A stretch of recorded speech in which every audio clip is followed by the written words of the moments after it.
Se creó el 13 de julio de 1548, aunque su título inicial fue Obispado Compostelano.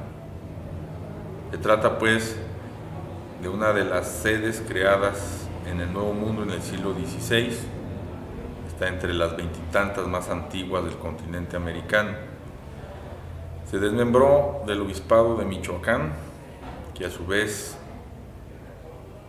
se segregó del de México, y en lo jurídico perteneció al menos unas pocas semanas a la Arquidiócesis de Sevilla, toda vez que la huella del Evangelio llegó al occidente de México, de donde nacerá el Obispado de Guadalajara, desde los primeros meses de 1530, tiempo en el que la circunscripción canónica de estos lares era esa sede arquidiocesana en la península ibérica.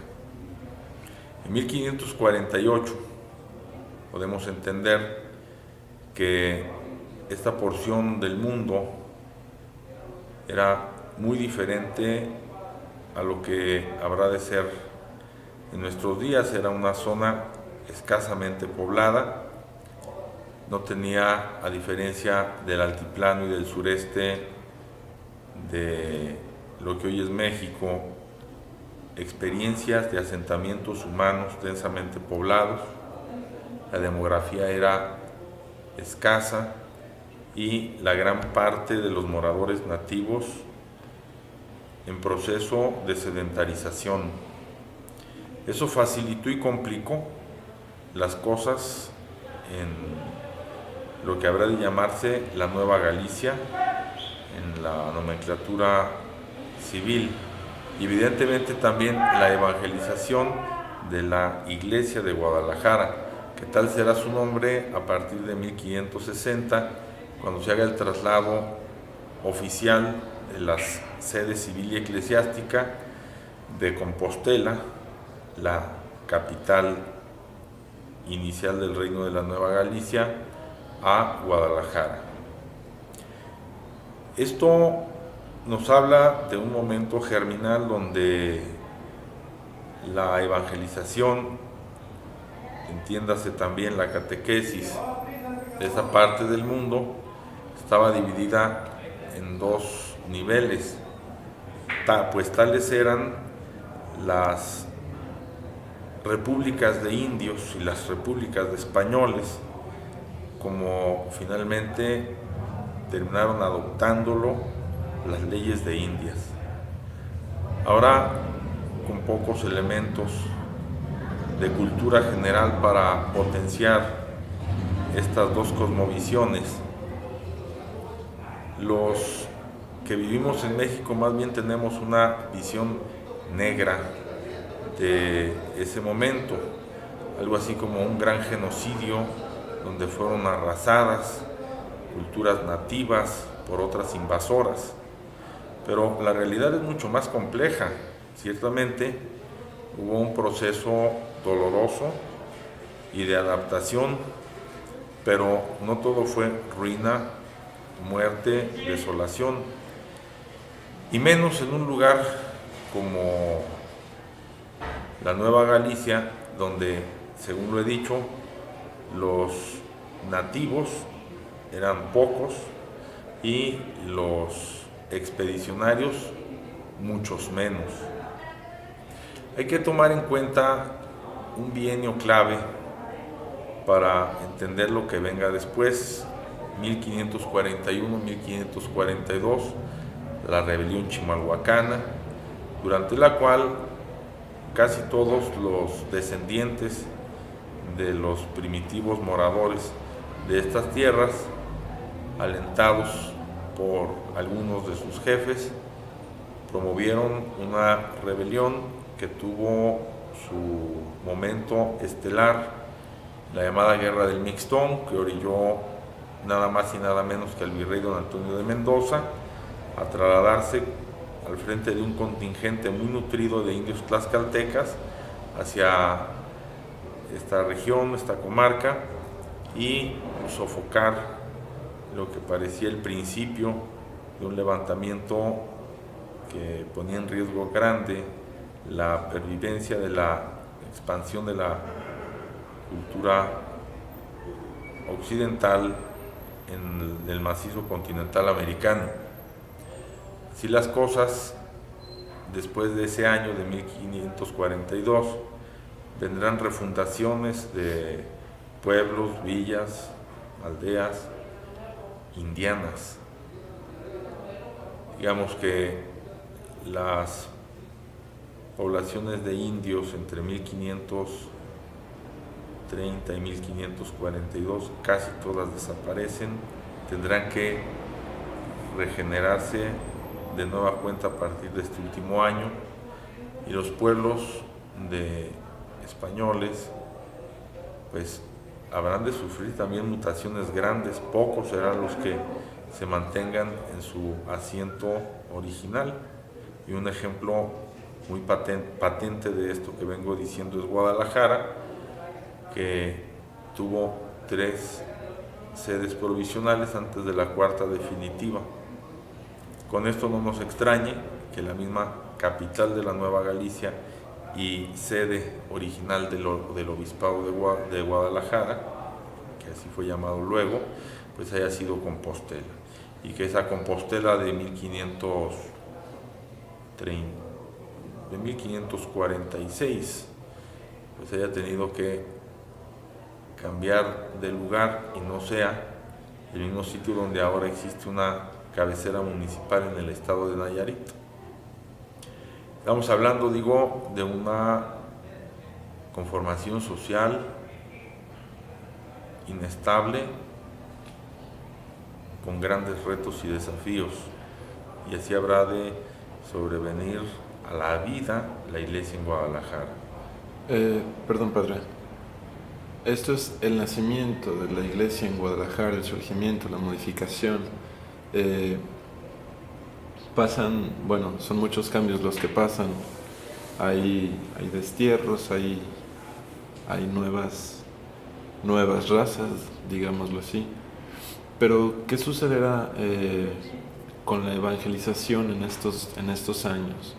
Sabemos que precisamente la evangelización fue lo que dio armas para que todas las nuevas generaciones de los radicados, no solamente aquí en lo que es actualmente Jalisco, sino que en lo que es la Nueva España, fue la lengua. Y de ahí conocer la palabra de Dios. Pues no. En la lengua, en el sentido de transmisión oral de conocimientos, no era una realidad en la evangelización del siglo XVI, porque había muchas lenguas. Muchas, quiero decir que, según Dávila Garibi, hasta principios del siglo XVII había más de 100 idiomas en la Nueva Galicia, y la forma de transmitir aún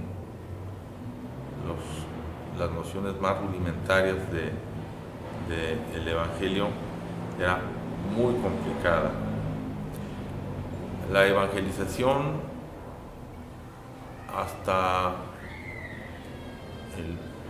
por poner un año, el primer concilio provincial mexicano de 1555 corrió por cuenta de los frailes franciscanos en estas tierras, sí, pero también de los catequistas indios. Yo más insistiría en estos últimos que en aquellos, porque los religiosos, los frailes, siempre fue una exigua minoría ante el gran número de catequistas indios, tanto de tlaxcaltecas como de mayordomos y tepantopiles que fueron asignados al sobrevenir la segunda sedentarización. Y aquí conviene aludir a algo que lamentablemente hasta el día de hoy no se ha estudiado, y da pues una beta riquísima, para consideraciones más profundas, y es la importancia que en la difusión del Evangelio tuvieron los mismos indios y el soporte de fe, de espiritualidad que ya tenían los naturales en estas tierras. Vamos echando cuentas. Según los datos que tenemos, que se han hecho, habría unos 7,5 millones de habitantes originarios en eso que los antropólogos han intitulado Mesoamérica, al filo de 1521, la caída de la Gran Tenochtitlán. Frente a esos 7,5 millones de habitantes, solo hubo hasta 1521 3 frailes. A partir de 1523, 12 frailes. En 1526, 24 frailes. En 1529, 35 frailes. Y no siempre dedicados al 100% a la evangelización, algunos de manera heroica, tenaz y admirable. Pero dígame usted, en un tiempo donde no hay caminos, donde no se hablan las mismas lenguas, donde las distancias son abismales, los peligros muchísimos, ¿qué podían hacer 35 personas frente a 7,5 millones? Imposible que pensemos en la evangelización de estas tierras sin los catequistas indios y sin el sustrato grande de fe y de religiosidad y de espiritualidad amerindia. Digamos que la semilla del Evangelio no podía haber caído en un terreno más fecundo. Y la manera como los indios van a abrazar la fe nos permite inferir, tampoco eso se ha estudiado, que el bagaje del Evangelio ya lo tenían los naturales antes de recibir el anuncio formal del cristianismo. Nada más lo conservaron, lo cubrieron, lo acrisolaron y lo siguieron manteniendo, porque el esquema de la República de Indios no era otra cosa que delimitar comarcas donde los naturales que habían aceptado vivir congregados tenían el derecho de poseer tierras en común, de ser gobernados por sus autoridades propias, de seguir sus usos y costumbres, de no pagar tributo a la corona, de estar exentos de la jurisdicción eclesiástica e incluso estar al margen de los tribunales mixtos que en materia de cuestiones religiosas tenía la monarquía católica de este tiempo. Me refiero al Tribunal del Santo Oficio de la Inquisición.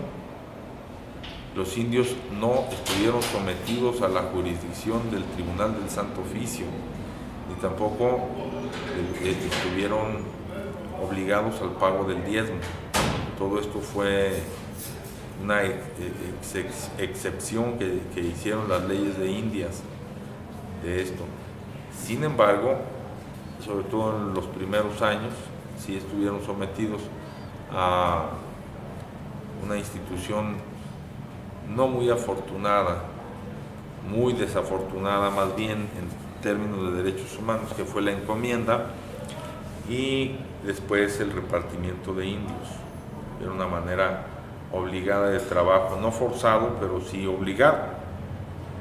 Se remuneraba y era temporal, eran cuadrillas semaneras, pero no dejaba de prestarse para abusos.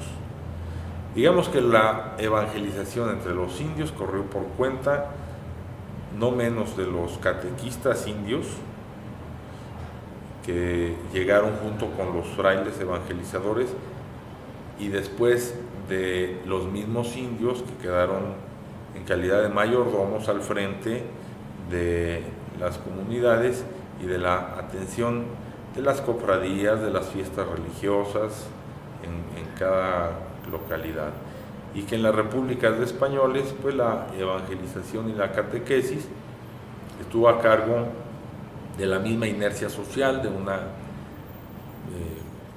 conformación humana que aprendía junto con las primeras letras, y si no había escuelas de enseñanza elemental, sí, al menos bajo los principios de la mnemotecnia, los barruntos de la doctrina, de la disciplina y de las nociones elementales de la fe cristiana.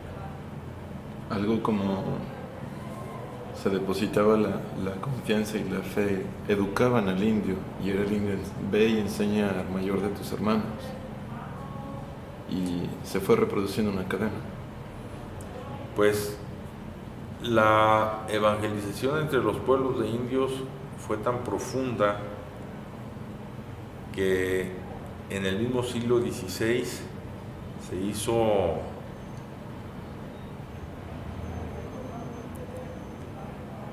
se retroalimentaba.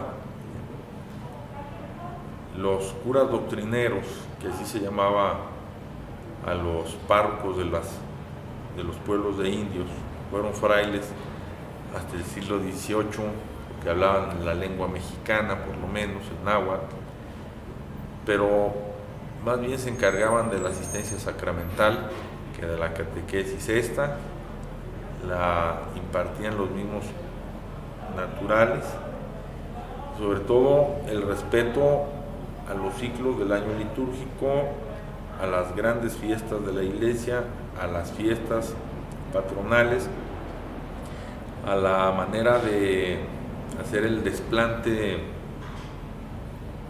de los espacios ceremoniales, digámoslo así, el atrio cementerio, la cruz atrial,